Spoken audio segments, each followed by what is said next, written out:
Bene ragazzi, amici, buongiorno, sempre in compagnia della mia straordinaria gattona Sofì. Oggi parliamo delle obiezioni alle meditazioni metafisiche di Cartesio, come abbiamo annunciato alla fine della scorsa lezione. Sofì, come stai? Vuoi farmi compagnia? Non vuoi andartene come al solito? Oggi forse finalmente mi fa compagnia. Abbiamo visto, ve l'ho già spiegato nella prima lezione, quella in cui abbiamo parlato di vita e opere di Cartesio, che le meditazioni metafisiche di Cartesio, che sono 6, vengono pubblicate sin dall'inizio insieme ad alcune obiezioni di altri autori che criticano oppure commentano il testo di Cartesio, insieme poi alle risposte di Cartesio a queste obiezioni. Nella prima edizione delle meditazioni esistevano poche obiezioni, poi i personaggi aumentano. Nell'edizione definitiva in francese le obiezioni saranno in tutto 7.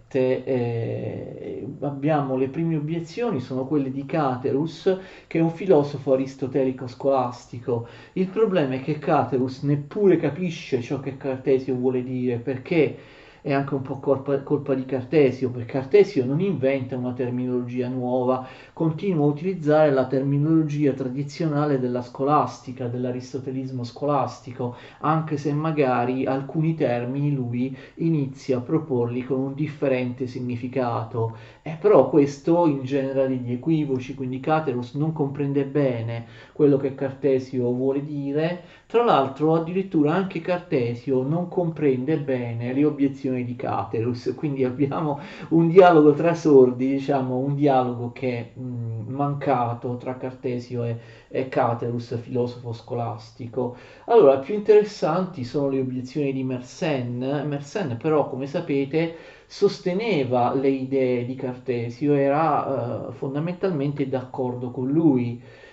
Quindi magari potrebbero sembrare più interessanti, più significativi obiezioni successive di personaggi che sono in contrasto con la dottrina di Cartesio. Tuttavia anche le obiezioni di Mersenne sono abbastanza importanti. Tutte le 7 obiezioni hanno un'importanza perché in realtà consentono anche a Cartesio di precisare il suo pensiero e di approfondirlo. Grande importanza hanno le terze obiezioni del filosofo inglese Thomas Hobbes, proprio perché Hobbes rifiuta alla radice il dualismo cartesiano tra uno spirito, un'anima umana immateriale e una materia, compresa la materia del corpo umano, nettamente separata dall'anima, dalla parte spirituale dell'universo, proprio perché Hobbes è un materialista, è un corporeista. E lo vedremo poi dopo. Poi ci sono le quarte obiezioni, quelle di Arnaud. Anche qui Arnaud è responsabile di alcune osservazioni, di alcune critiche molto importanti, come anche Gassendi, le quinte obiezioni. Quindi possiamo dire forse le terze, le quarte e le quinte obiezioni sono le più importanti. Ad ogni modo, ho detto, tutte quante hanno una certa importanza. Sofì vuole andarsene, la facciamo saltare. Anche questa volta non resta con me, in braccio a me durante la lezione. Le seste e le settime obiezioni sono meno importanti, sono obiezioni portate avanti da padri gesuiti che però possono essere divertenti perché mettono in scena lo scontro tra Cartesio e i gesuiti, che appunto sono i suoi più acerrimi nemici, i suoi avversari di sempre.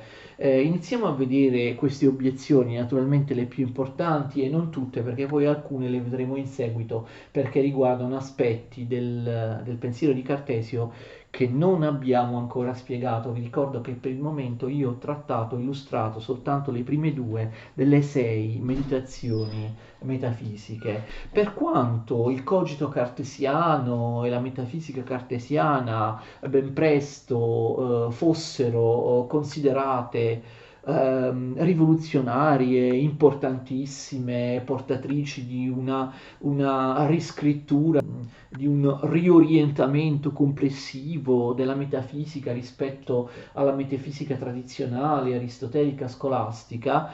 E in realtà, dopo la pubblicazione delle meditazioni metafisiche, molti personaggi, tra cui alcuni che scrivono queste obiezioni, non capirono bene, non capirono l'originalità di Cartesio, anzi furono portati a svalutare le scoperte, le osservazioni di Cartesio, a negarne il carattere di novità, di originalità. Per esempio, Arnaud, però anche Gassendi, che sostengono che Cartesio abbia più o meno copiato Agostino, cioè mettono in evidenza l'argomentazione con cui Cartesio arriva alla dimostrazione del cogito, dell'io penso, la paragonano con quella di Agostino e sostengono che in fondo le due cose siano abbastanza uguali e che Cartesio non abbia fatto altro in qualche modo eh, che riprendere Agostino, cioè il punto di partenza della metafisica di Agostino e di quello di Cartesio sarebbero identici. Nell'opera sul libero arbitrio, che cosa dice Agostino? Agostino anche lui prende le mosse dal dubbio generale e in contrasto con gli scettici dice esattamente come Cartesio che c'è un'unica cosa che non può essere messa in dubbio, cioè il mio io, l'esistenza del mio io, cioè dell'anima. Non solo, Agostino utilizza la stessa identica argomentazione di Cartesio, c'è un genio maligno, c'è un genio, qualcuno che non so bene chi sia, che mi inganna e potrebbe ingannarmi e farmi credere che io sto sbagliando su tutto e che nulla esista. E Agostino trae la stessa conclusione, proprio identica, di Cartesio, cioè esattamente come Cartesio rovescia il dubbio nella certezza, rovescia il dubbio nella verità, dicendo proprio perché dubito, proprio perché sbaglio, vuol dire che io penso che c'è qualcosa che pensa in me. Posso sbagliare su tutto, come dicono gli scettici, posso non arrivare a trovare alcun tipo di verità, rendermi conto che i sensi o l'intelletto mi ingannano entrambi, però in questo processo io sbaglio, quindi vuol dire che io esisto. Si fa all'orsum, dice Agostino. Se io sbaglio, vuol dire che esisto. Se sbaglio, esisto, che è una frase più o meno identica a quella di Cartesio che dice dubito, quindi io sono, quindi io esisto, perché il mio dubitare, il mio sbagliare è una testimonianza del fatto che io penso. Quindi sembrerebbe veramente identico. Cartesio risponde, prima di tutto, di non aver preso questa argomentazione di Agostino perché lui non conosceva Agostino, non l'aveva letto. Può sembrare singolare che un personaggio così colto come Cartesio non abbia letto i libri di Agostino, non conoscesse questa argomentazione, però non c'è nessuna motivazione, insomma, valida per mettere in discussione la buona fede di Cartesio. Cartesio, peraltro, mette in evidenza che la somiglianza tra lui e Agostino è soltanto apparente. Infatti, che cosa significa? Agostino si serve del cogito, dell'esistenza necessaria del mio io, per provare, dice Cartesio, la certezza dell'esistenza del nostro essere e provare l'esistenza della Trinità all'interno della nostra interiorità, perché per Agostino la scoperta dell'io testimonia che io, il nostro essere, è un'immagine della Trinità. E quindi, attenzione, la metafisica di Agostino è una metafisica di impianto religioso, d'accordo? Ad Agostino l'esistenza dell'io penso, serve per dimostrare alcune verità di stampo religioso. Invece Cartesio dimostra l'esistenza dell'io, attenzione, dell'io penso, del cogito, per quale motivo? Per distinguerlo dall'estensione. Ricordate il dualismo cartesiano, il cogito è res extensa, che è separata nettamente nel pensiero e quindi anche nella realtà dalla res cogitans, dai corpi materiali, compreso il mio corpo, perché sia res cogitans, cioè il cogito, la sostanza che pensa, sia il res extensa, sono idee chiare e distinte, quindi distinte, separate tra di loro. In realtà Cartesio non spiega chiaramente qual è la vera differenza tra lui e Agostino, forse non gli conviene farlo perché sarebbe uscito troppo allo scoperto. In realtà, come Pascal, l'acuto Pascal, continuo critico, severo, implacabile critico di Cartesio, aveva notato, la differenza con Agostino sta in un fatto che appunto Cartesio non dice esplicitamente.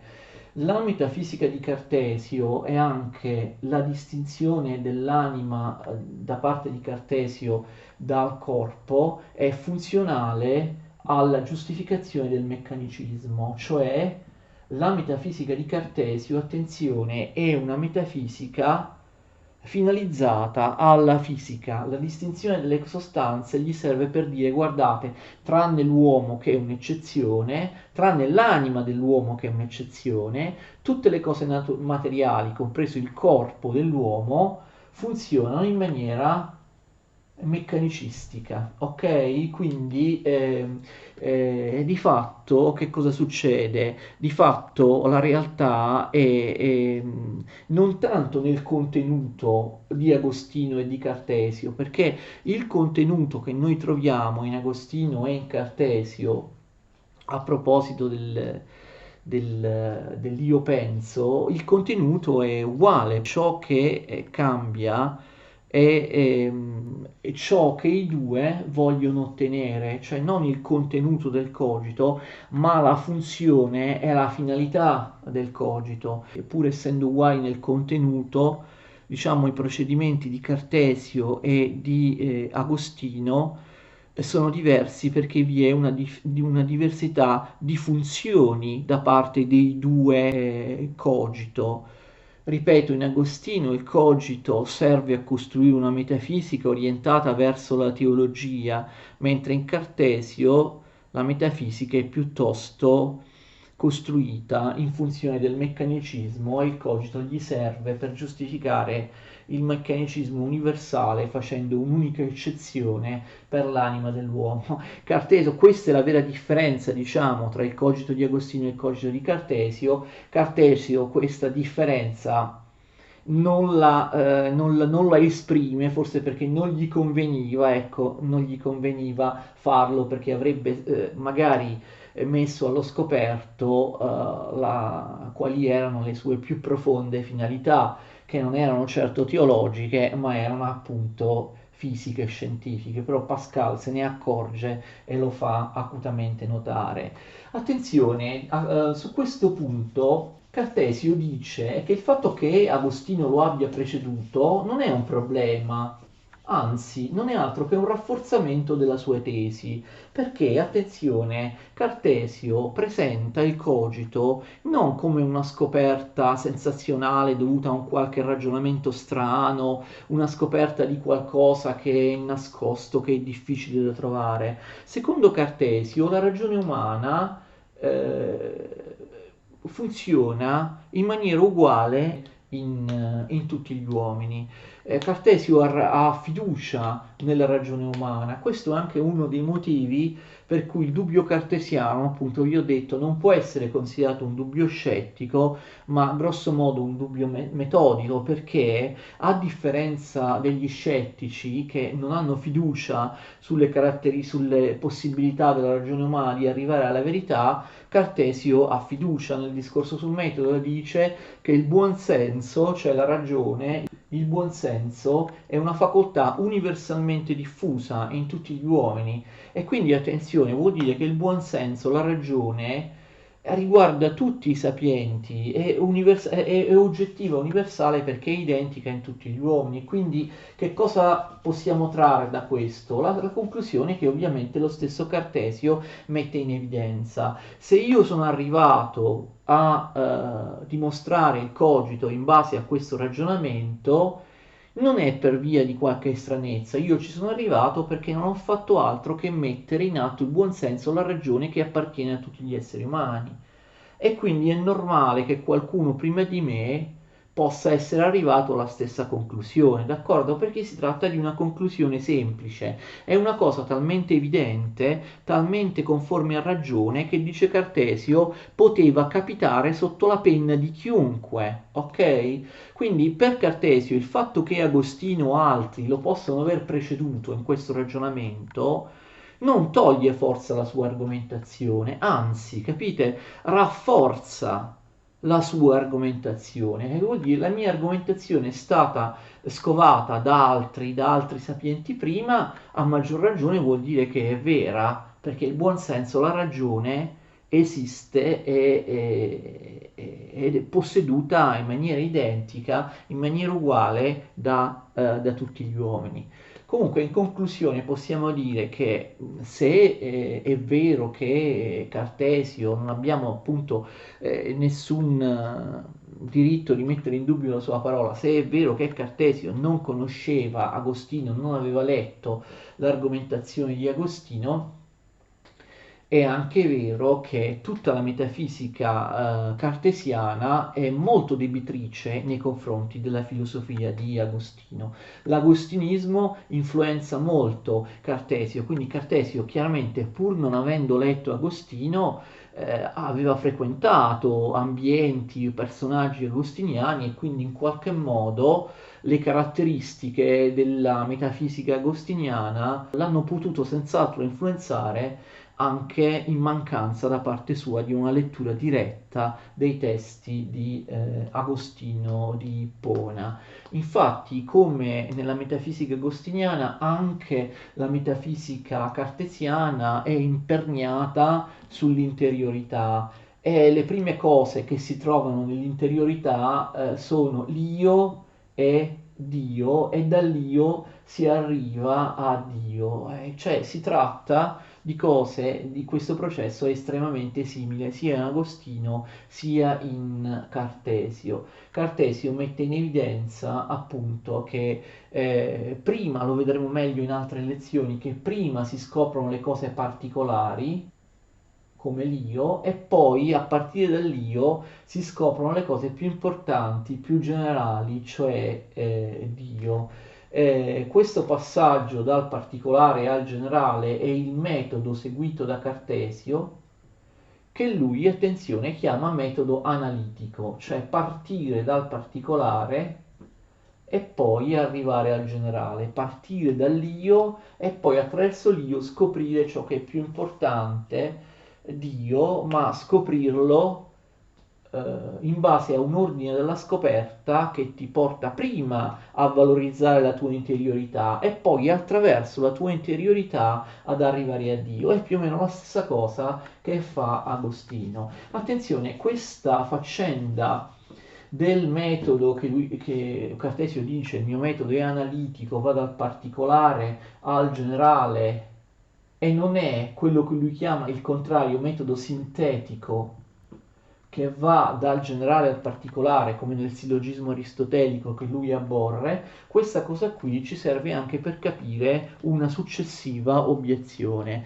Infatti più di uno lamenta con Cartesio che il cogito sarebbe il sillogismo, sarebbe l'esito di un ragionamento. Invece il cogito, come abbiamo visto, deve essere la prima idea, la prima cosa autoevidente. Dopo aver messo in dubbio tutto, io scopro che esiste inizialmente soltanto una cosa di cui sono sicuro dell'esistenza, cioè il mio io, il fatto di essere io, una sostanza pensante, un'anima. Questa è la prima cosa che io scopro, mentre tutto il resto l'ho messo in dubbio. Quindi capite, non possono esserci strutture precedenti all'io. L'io è un'idea autoevidente, è un'idea primaria, non deriva da un ragionamento, perché se l'io derivasse ovviamente da un ragionamento, per esempio da un sillogismo, vorrebbe dire che ci sono delle cose che io ho scoperto e che io penso prima dell'io, ma non è vero. Io ho messo in dubbio tutto, l'esistenza di tutto, l'io è la prima cosa che intuitivamente mi appare chiara, non può derivare da qualcos'altro,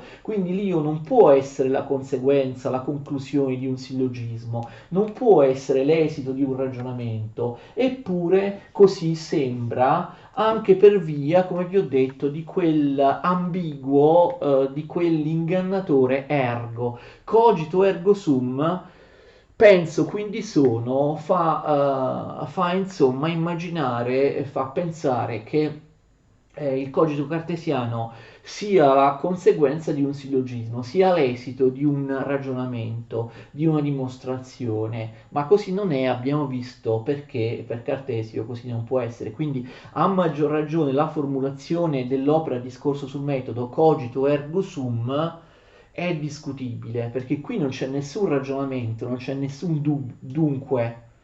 Io sono, io esisto, non dipende da una premessa, ok?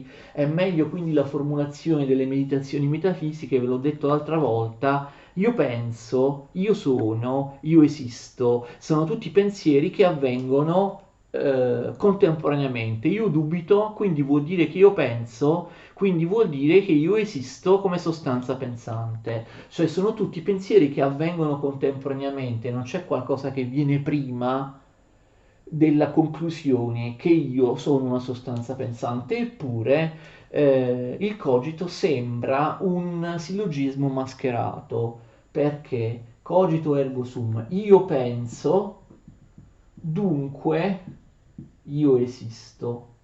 Con la prima premessa, la premessa maggiore implicita, e la premessa maggiore sarebbe ovviamente tutte le cose che pensano esistono.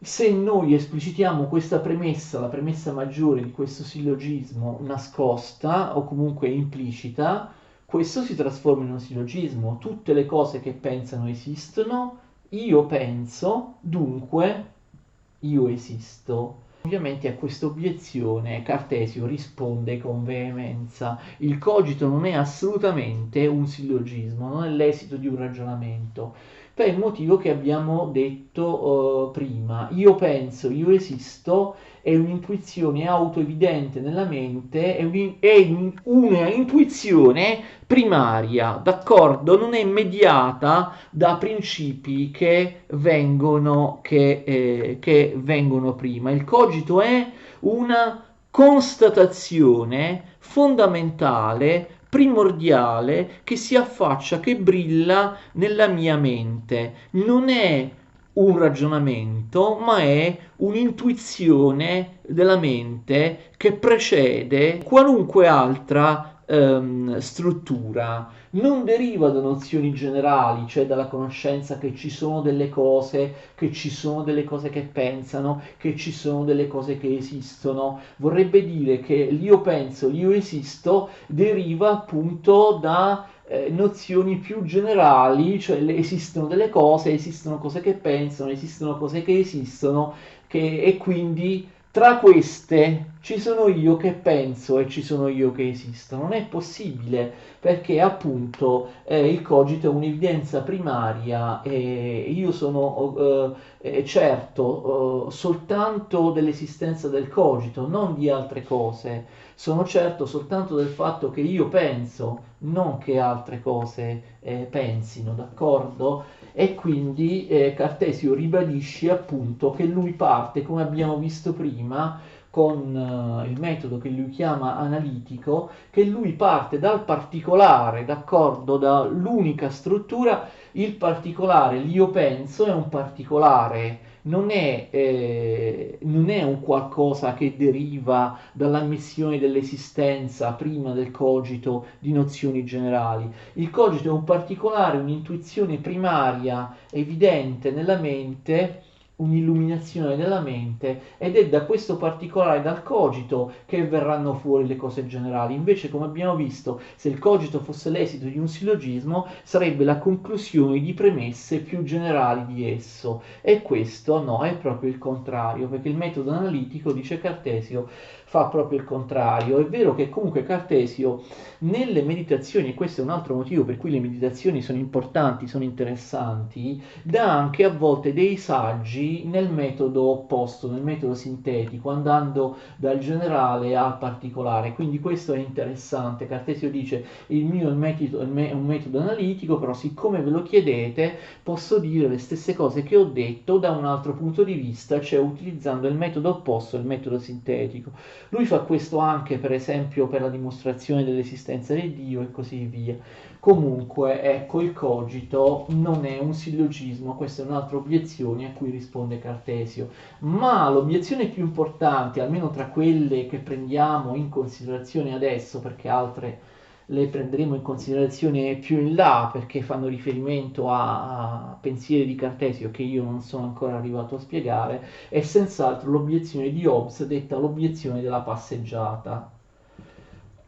Qui non si tratta di criticare dei dettagli come la similitudine con Agostino, oppure che il cogito venga da un sillogismo o no. Qui abbiamo, nel caso di Hobbes, un'obiezione radicale, complessiva all'impianto metafisico di Cartesio. Hobbes non è un dualista, Hobbes è un monista materialista, e quindi proprio critica alla base ciò che Cartesio dice. Hobbes fa un'obiezione di grande rilevanza, ma non è soltanto lui che la fa, ci sono anche altri che mettono in evidenza questa difficoltà. Abbiamo visto che la difficoltà qual è? Il fatto di passare, come fa Cartesio, dalla constatazione primordiale che io penso al fatto che io sono un pensiero. Io penso, dunque io sono una sostanza pensante. Secondo Hobbes questo passaggio non si può fare, è un inganno. Cioè Hobbes accusa Cartesio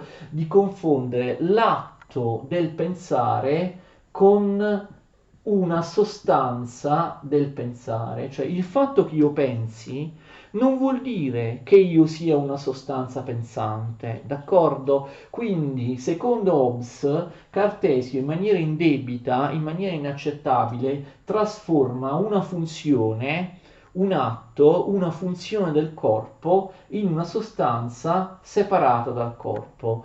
Hobbes dice, con un certo umorismo inglese, tu non puoi dire io penso, dunque io sono un pensiero, come non puoi dire io ragiono e quindi sono un intelletto. È come se tu dicessi io passeggio e dunque sono una passeggiata. Questo è il, il motto di spirito di Hobbes. È come se tu stessi dicendo io passeggio, dunque sono una passeggiata, io mi muovo e quindi sono un movimento. Sono tutte cose sbagliate. Si tratta di, per usare un termine difficile, una indebita erronea ipostatizzazione. Ipostasi vuol dire sostanza, una ipostatizzazione è la trasformazione di qualcosa in una sostanza.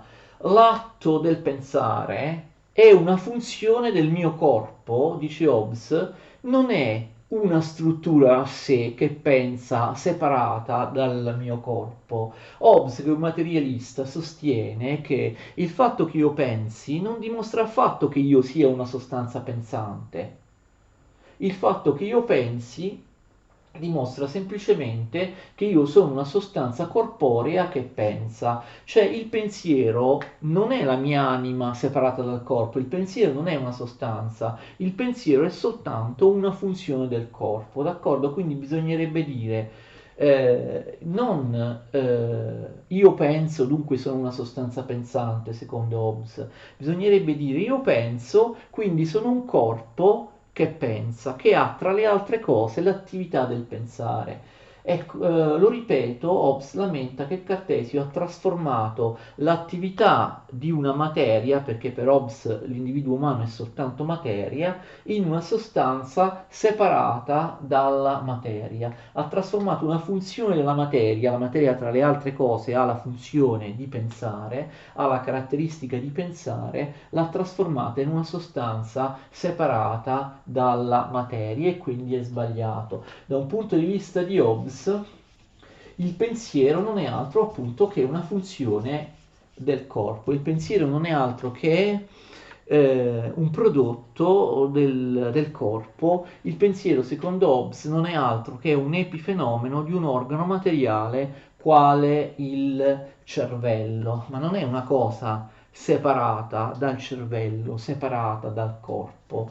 Quindi ovviamente è un'obiezione materialistica della massima importanza. Come risponde Cartesio? Cartesio risponde che conformemente al suo metodo lui ha messo in dubbio l'esistenza del corpo, l'esistenza dei corpi. Quindi io nel momento in cui scopro di pensare non posso, non posso io concludere di essere un corpo che pensa, perché vi ricordate, io ho messo in dubbio l'esistenza dei corpi. E siccome il corpo, l'esistenza del mio corpo è stata messa in dubbio, il mio pensiero deve essere autonomo dal mio corpo. Il mio pensiero è qualcosa di distinto dal mio corpo. Io ho messo in dubbio il mio corpo, non so se ho un corpo.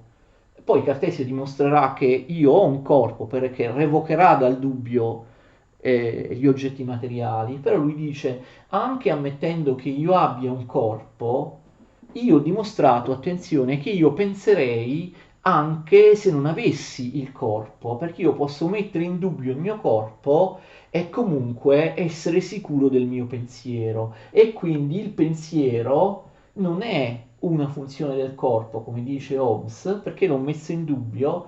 Il pensiero è una sostanza, un'anima, un io, una sostanza pensante e spirituale del tutto separata e autonoma dal corpo, perché io sono sicuro di pensare anche dopo aver ipotizzato che il mio corpo non esiste. E quindi Cartesio conclude, conformemente al mio metodo, il mio io è una sostanza pensante, cioè io sono un io in quanto sostanza materiale pensante separata dal mio corpo. Sono un io anche nel senso che ho un corpo, può darsi, ma io per ora l'ho messo in dubbio e quindi corpo e anima sono distinte. In realtà Cartesio non risponde particolarmente bene, cioè non fa capire che la vera motivazione per cui anima e corpo devono essere separate, quindi devono essere delle sostanze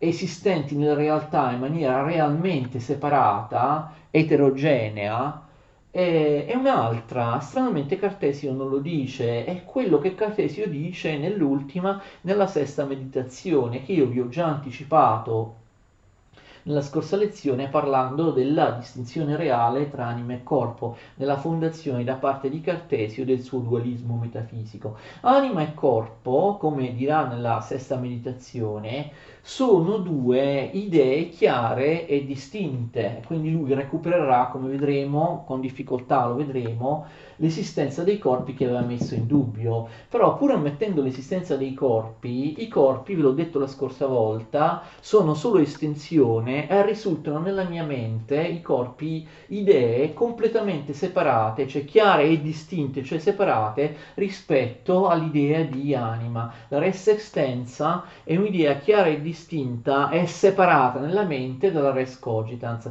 Essendo due idee separate nella mente, devono essere separate anche nella realtà e quindi ci deve essere il dualismo. Stranamente Cartesio non mette in evidenza questa, che in realtà è la vera spiegazione della sua ipotesi dualistica.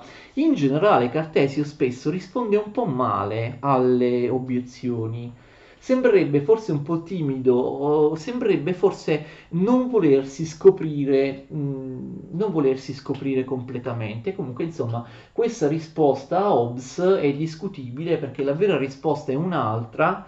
Non si capisce bene perché in questo caso Cartesio non l'abbia non l'abbia esplicitata, perché lui stesso poi la scrive chiaramente nella sesta e ultima delle meditazioni. Io vi ho spiegato, insomma, qual è la risposta, qual è l'argomentazione per cui secondo Cartesio il pensiero non è una funzione del corpo materiale, ma essendo un'idea chiara e distinta rispetto al corpo materiale, è una struttura, una sostanza differente rispetto al corpo. Queste quindi per il momento sono le importanti, insomma, significative obiezioni alle teorie di Cartesio, le obiezioni all'opera Meditazioni metafisiche di Cartesio. Ne vedremo altre poi in futuro. Continuiamo con il ragionamento di Cartesio la prossima volta, perché certo non è finita qui con la dimostrazione dell'esistenza dell'io come sostanza pensante. C'è il problema dei corpi, dell'esistenza dei corpi, che per ora Cartesio ha messo in dubbio, ma c'è anche il problema, attenzione, fondamentale del criterio di verità che Cartesio sembra aver utilizzato, no? Qui, no, vi ricordate l'evidenza, l'autoevidenza intuitiva delle nozioni, la chiarezza e la distinzione. Però Cartesio si pone un ulteriore problema perché vuole fondare tutto il suo sistema su Dio come garante, e quindi lui dice che il criterio di verità, che in realtà lui ha già utilizzato, può essere considerato vero soltanto dimostrando l'esistenza di un Dio che non inganna, cioè soltanto Dio, l'esistenza di Dio, può fare in modo che il criterio di verità, le regole del metodo, la regola dell'evidenza, della chiarezza, della distinzione funzioni sempre, cioè che il criterio di verità funzioni. E quindi lui vuole fondarlo, capite, fondare questa regola fondamentale epistemologica, fondarla in Dio, porre Dio come garante della nuova fisica e della nuova metafisica. Quindi deve impegnarsi in una complessa dimostrazione dell'esistenza di Dio per far sì che il criterio di verità, che peraltro però lui ha già utilizzato prima di dimostrare l'esistenza di Dio, che il criterio di verità sia valido, perché la sua validità può essere garantita soltanto da un Dio benevolo che non mi inganna. Quindi abbiamo molte altre cose da dire, peraltro abbiamo parlato soltanto di 2 delle 6 meditazioni metafisiche di Cartesio. Nella prossima, la terza, appunto, Cartesio affronta il problema dell'esistenza di Dio. Continuate a seguirmi, sto cercando di esprimere al meglio il complesso, ma in fondo logico, dipanarsi del ragionamento filosofico cartesiano, e vedremo poi come continua e quali saranno le sue conseguenze ultime. Per ora vi saluto, vi ringrazio, arrivederci a tutti.